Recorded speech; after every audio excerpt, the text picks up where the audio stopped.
Hello friend, જય શ્રી કૃષ્ણ. તમારું સ્વાગત છે મારી પરીસ કિચન યુટ્યુબ ચેનલમાં. તો આજે આપણે બનાવીશું પોચા રૂ જેવા મેથીના ભજીયા અથવા મેથીના ગોટા પણ તમે કહી શકો છો મિત્રો.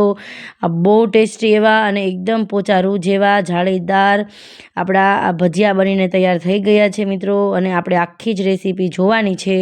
તમે મારો વિડીયો લાસ્ટ સુધી જોજો, નહીં તો તમને કાંઈ ખબર નહીં પડે. સ્કીપ કરીને જોશો તો મિત્રો તમે મારો વિડીયો લાઇક કરો, શેર કરો અને સબસ્ક્રાઈબ કરવાનું નહીં ભૂલતા મિત્રો. હવે આપણે વિડીયો ચાલુ કરી દઈએ. મેં લસણની કટકી કરી લીધી છે અને લીલા મરચાં લઈ લીધા છે 7 થી 8 નંગ.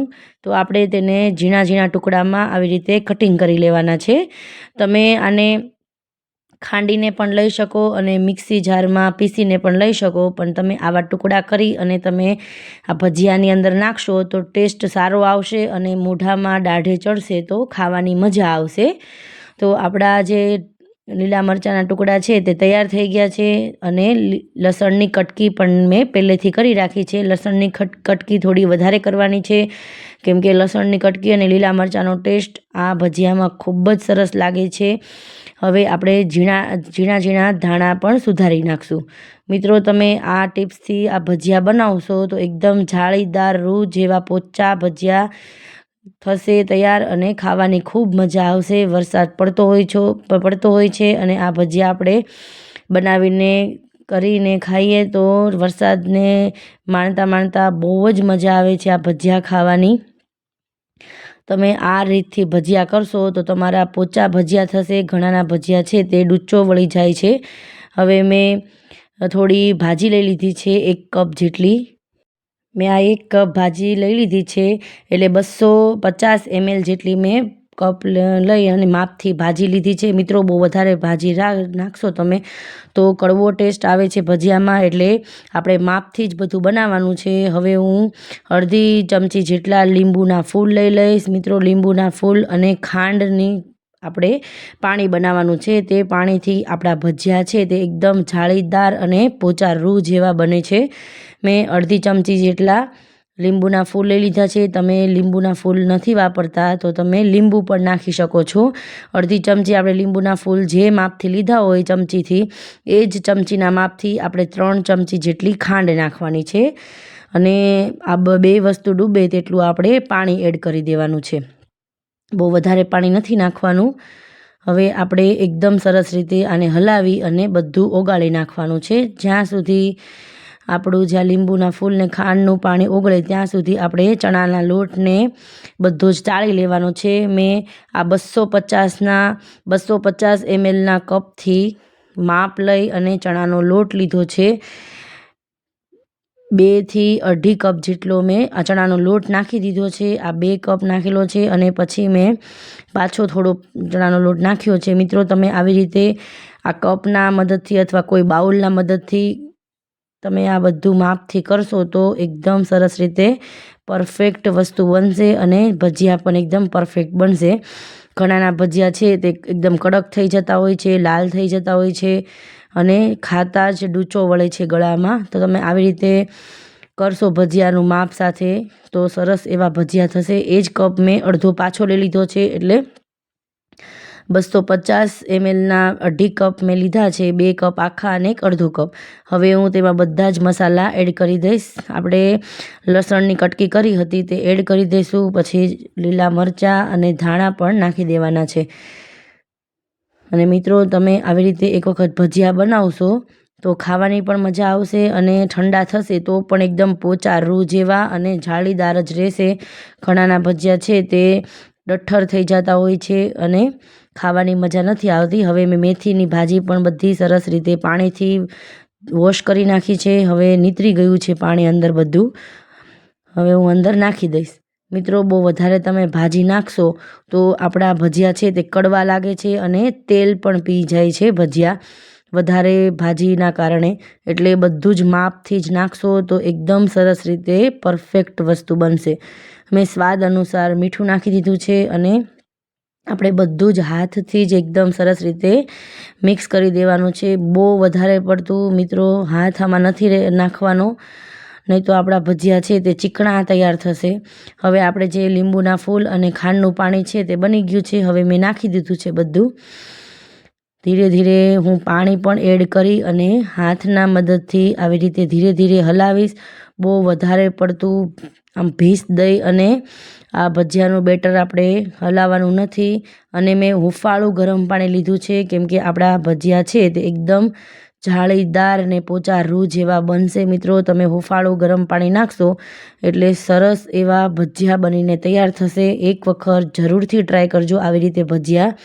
અને ધીરે ધીરે આપણે હાથની મદદથી, આંગળીઓની મદદથી આપણે આ બધું બેટર છે તે મિક્સ કરી દેવાનું છે. બહુ વધારે પડતું આને ફેટવાનું નથી, નહીં તો આ બેટર છે તે ચીકણું બની જશે અને ભજીયા આપણા સારા નહીં થાય. એટલે જો આવી રીતે બધું થોડું થોડું કરી અને મિક્સ કરી દઈશું. અને આપણે 5 થી 4 મિનિટ માટે આપણે આને રહેવા દેવાનું છે, થોડી વાર માટે. ત્યાં સુધી આપણે તેલને ગરમ કરવા મૂકી દઈએ. મિત્રો, મેં તેલને ગરમ કરવા મૂકી દીધું છે. પહેલેથી તેલ ગરમ કરવા મૂકી દેવાનું છે. આપણું બહુ વધારે ધુમાડા નીકળી જાય એટલું તેલ ગરમ નથી કરવાનું, નહીં તો આપણા ભજીયા છે તે ઉપરથી બળી જશે અને અંદરથી કાચા રહેશે.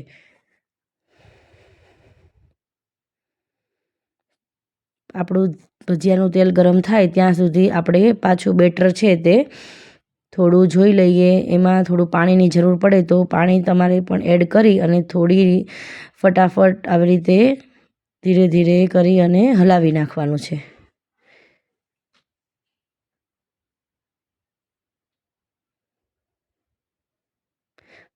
તેમાં થોડું સ્વાદ અનુસાર મીઠું નાખવાનું છે, ચાખી અને નાખવાનું છે, નહીં તો આપણા ભજીયા છે તે ખારા થઈ જશે.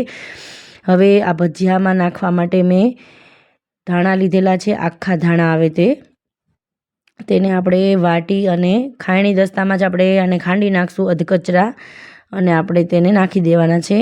પછી આપણે થોડો મરી પાવડર નાખવાનો છે. મરી પાવડર પણ ખાંડીને જ નાખવાનો છે, પણ મારી પાસે પાવડર અવેલેબલ હતો એટલે મેં મરી પાવડરનો ભૂક્કો લઈ અને નાખ્યો છે. તમે અધકચરા ખાંડીને પણ નાખી શકો છો. આ બધું આપણે પાછું હળવા હાથે મિક્સ કરી લેશું. જો મિત્રો, તમે આ રીતથી ભજીયા બનાવશો તો ભજીયા એકદમ સરસ રીતે તૈયાર થશે અને તમારા ભજીયા જાળીદાર અને ડૂચો પણ નહીં વળે. હવે આપણે બધું તૈયાર થઈ ગયું છે. તેલ પણ આવી ગયું છે એટલે ખાવાનો સોડા હવે એડ કરી દઈશું. મેં અડધી ચમચી જેટલો ખાવાનો સોડા અને એની ઉપર ગરમ તેલ નાખ્યું છે. તમે આની ઉપર લીંબુ પણ નીચવી શકો છો, પણ મેં આમાં લીંબુના ફૂલ ઓલરેડી નાખેલા જ છે એટલે હું લીંબુ નથી નીચવતી. તમે આ ખાવાના સોડા ઉપર ગરમ તેલ નાખશો 2 ચમચી જેટલું, એટલે જો કેટલો સરસ એકદમ ફ્લફી આપણું બેટર બન્યું છે અને કલર પણ ચેન્જ થઈ ગયો છે, કેમ કે આપણા લીંબુના ફૂલ અને ખાંડનું પણ આમાં પાણી નાખેલું છે અને ગરમ તેલ અને ખાવાનો સોડા નાખેલો છે, એટલે એકદમ સરસ રીતે ભજીયાનું બેટર તૈયાર થઈ ગયું છે. હવે આપણે તેલ પણ આવી ગયું છે. ધીરો ગેસ કરી અને આપણે ભજીયાને ધીરે ધીરે આવી રીતે હળવા હાથે બધા જ ભજીયા પાડી લઈશું. જ્યાં સુધી ભજીયા ઉપર ન આવે એની જાતે ત્યાં સુધી આપણે ભજીયાને અડવાના નથી, નહીં તો આપણા ભજીયા છે તે અંદરથી બધા જ વિખાઈ જશે. હવે આપણે થોડી વાર પછી ભજીયા ઉપર આવી જાય બધા, પછી આપણે એને પલટાવી નાખશું ભજીયાને બધા એક એક કરીને. આવી રીતે તમે ધીરે ધીરે બધા જ ભજીયા બનાવશો તો બહુ જ ટેસ્ટી બનશે મિત્રો, અને ખાવાની પણ ખૂબ મજા આવશે અને તમને ડૂચો પણ નહીં વળે ગળામાં. જાળીદાર ભજીયા આપણા તૈયાર થશે. એકદમ સરસ રીતે સ્લો ફ્લેમ નથી રાખવાની અને ફાસ્ટ પણ નથી રાખવાની, એકદમ મીડિયમ ફ્લેમ પર આપણે આ ભજીયાને બનાવવાના છે. તમે ફાસ્ટ ગેસ રાખશો તો તમારા ભજીયા છે તે ઉપરથી બળી જશે અને અંદરથી બધા જ કાચા રહેશે, અને ધીમો ગેસ રાખશો તો ભજીયા છે તે તેલ પી જશે. એટલે આપણે મીડિયમ ગેસ રાખી અને આ ભજીયાને તળવાના છે. હવે આપણા ભજીયા એક સાઈડથી સરસ રીતે તળાઈ ગયા છે. હવે હું બીજી બાજુ તેને પલટાવી નાખીશ. બીજી બાજુ પણ સરસ રીતે બધા જ ભજીયા સરસ રીતે બધા ફ્રાય થઈ જાય પછી આપણે તેને કાઢી લેવાના છે.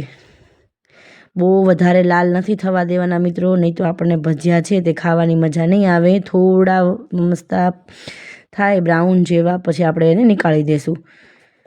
જો આપણા ભજીયા તૈયાર થઈ ગયા છે, તળાઈ ગયા છે. હવે હું ભજીયાને બધા જ આવી રીતે તળી લઈશ. આ ભજીયાને હું ડીશમાં કાઢી લઈશ. મિત્રો, આપણા ભજીયા સરસ રીતે તળાઈ અને તૈયાર થઈ ગયા છે. તમને મારો વિડીયો કેવો લાગ્યો તે કોમેન્ટ બોક્સમાં એક પ્યારું કોમેન્ટ કરી દેજો મિત્રો. એકદમ સરસ પોચા રૂ જેવા ભજીયા તૈયાર છે. જો મિત્રો હું તમને દેખાડું છું, એકદમ જાળીદાર ભજીયા બનીને તૈયાર થઈ ગયા છે.